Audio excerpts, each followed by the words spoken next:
Assalamualaikum and hi everybody. My name is Hazif Fikri bin Zamri and my numerator is 259535. So my group will present about other type of security. But first of all, let's meet my other team's mate.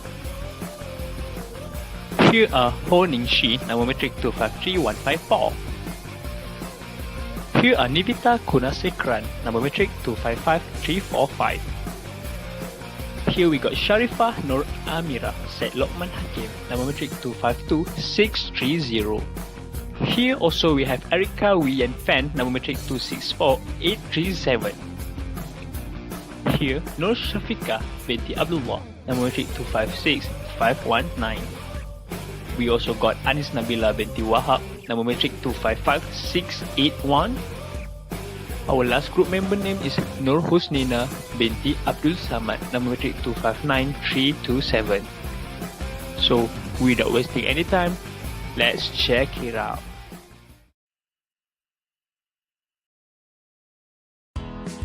So here we go. Letter of comfort. What is actually letter of comfort? Here we go. Letter of comfort is an assurance about a debt, short of a legal guarantee given to a bank by a third party.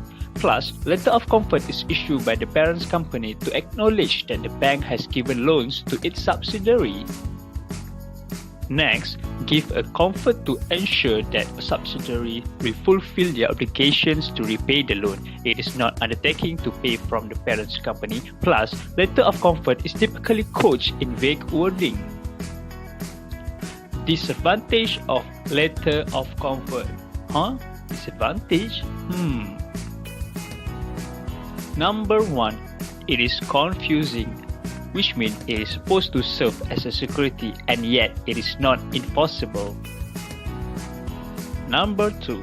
Cannot be registered to give rise to either legal interest or equitable interest, which means difficult to enforce in court.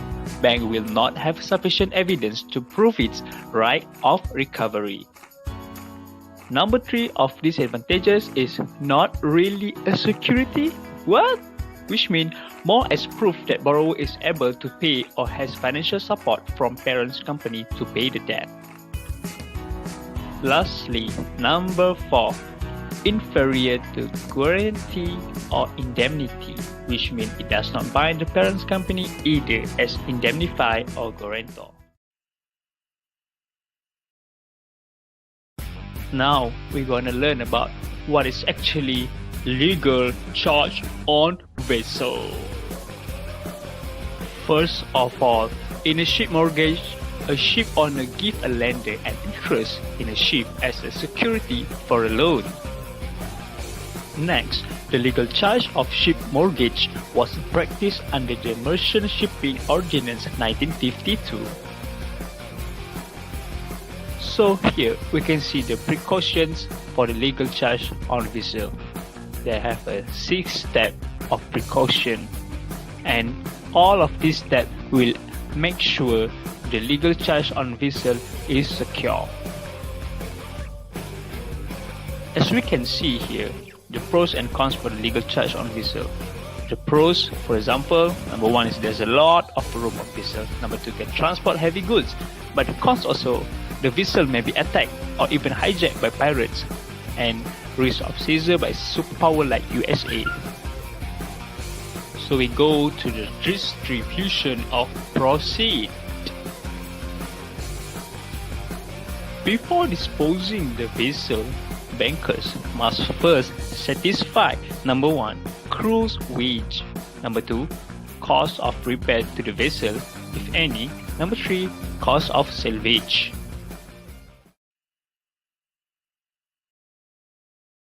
The first are the forms of security. The standby letter of credit.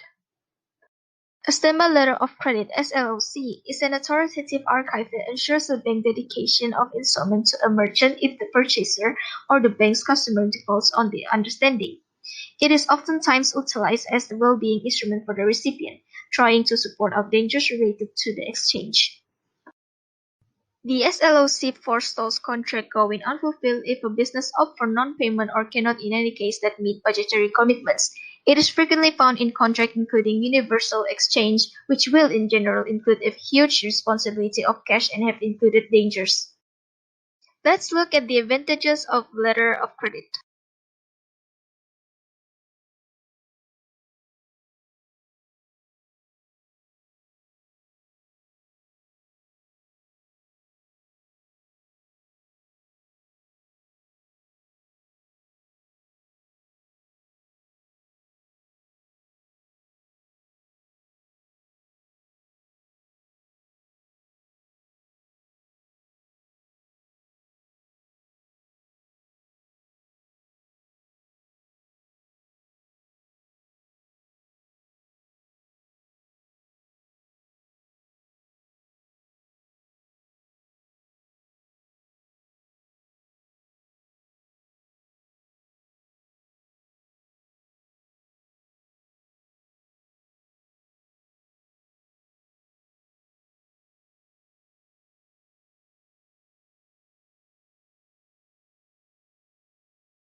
The precaution when taking security in standby letter of credit.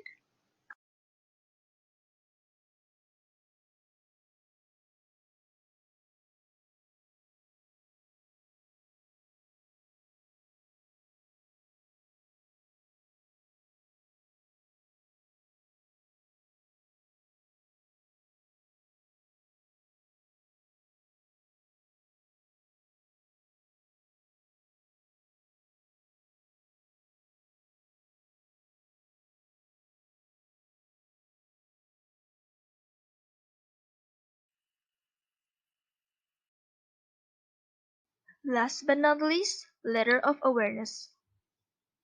Letter of awareness is known as letter of comfort. It is a formal letter to a lender or creditor by a parent company. The letter is to acknowledge the relationship of it with another group of company and its awareness of a loan being made to that company. This letter is known as the weakest form of a letter of comfort.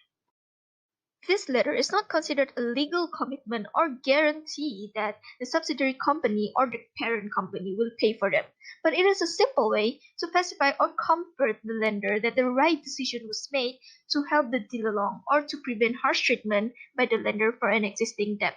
The letters are often written indefinitely so that it is not used by the lender to try and enforce the debt onto the parent company.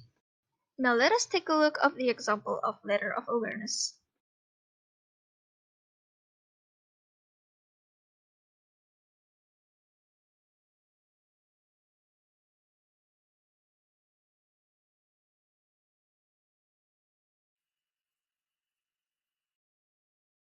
Now, let's move to the last point, earmarking of money. It is temporarily set aside some amount of money in the borrower's bank account. It also can be the money in the borrower's bank account that have been set aside in order to pay for a specific project or purpose. Money that have been earmarked will be used for legitimate or authorized purpose. There are 4 examples of legitimate or authorized purpose. First one is garnishee order, second is to make good amount paid mistakenly, third is top up share financing account, and the fourth one is to make good for the overdrawn amount unintentionally given to customer. Except for garnishee order, the bank obtain a lien that allows the bank to have equitable interest in the earmarked money in its customer account. Generally, we can notice that earmarking is mostly a temporary way of recovering money for legitimate purpose. There are 2 implications that bankers should aware. For a company that maintains account with no banking facilities with the bank, the lien in the earmarked money is equitable and it will be junior to subsequent legal interest. To make the bank's claim senior, register the lien by filling up the statutory form 34 and lodge that form with the Companies Commission of Malaysia. For a company that maintains account with banking facilities with the bank and the facilities have been registered with the Company Commission of Malaysia, the bank's lien is automatically covered by the earlier registration.